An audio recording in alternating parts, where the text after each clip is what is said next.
एक साधु था जो रोज घाट के किनारे बैठकर चिल्लाया करता था, जो चाहोगे सो पाओगे, जो चाहोगे सो पाओगे। बहुत से लोग वहां से गुजरते थे पर कोई भी उसकी बात पर ध्यान नहीं देता था और सब उसे एक पागल आदमी समझते थे।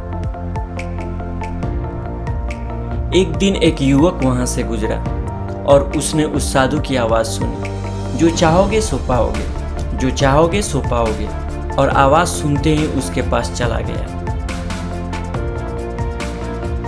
उसने साधु से पूछा, महाराज आप बोल रहे थे कि जो चाहोगे सो पाओगे, तो क्या आप मुझको वो दे सकते हो जो मैं जो चाहता हूं?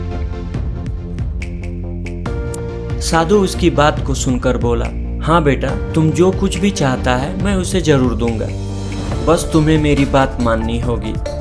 लेकिन पहले ये तो बताओ कि तुम्हें आखिर चाहिए क्या?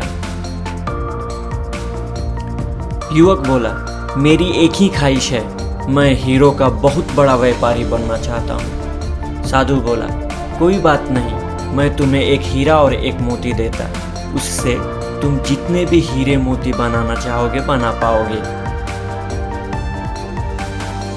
ऐसा कहते हुए साधु ने अपना हाथ आदमी की हथेली पर रखते हुए कहा, पुत्र, मैं तुम्हें दुनिया का सबसे अनमोल हीरा दे रहा हूं।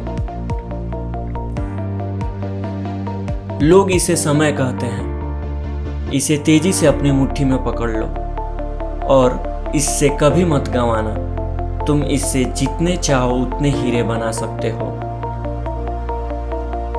युवक अभी कुछ सोच ही रहा था कि साधु उसका दूसरी हथेली पकड़ते हुए बोला, पुत्र, इसे पकड़ो, यह दुनिया का सबसे कीमती मोती है, लोग इसे धैर्य कहते हैं। जब कभी समय देने के बावजूद परिणाम ना मिले, इस कीमती मोती को धारण कर लेना।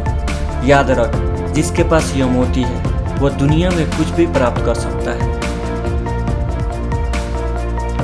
युवक गंभीरता से साधु की बातों पर विचार करता है और निश्चय करता है कि आज से वह कभी अपना समय बर्बाद नहीं करेगा। हमेशा धैर्य से काम लेगा और ऐसा सोचकर वह हीरो का एक बहुत बड़े व्यापारी के यहाँ काम शुरू करता है और अपने मेहनत और ईमानदारी के बल पर एक दिन खुद ही हीरो का बहुत बड़ा व्यापारी बनता है।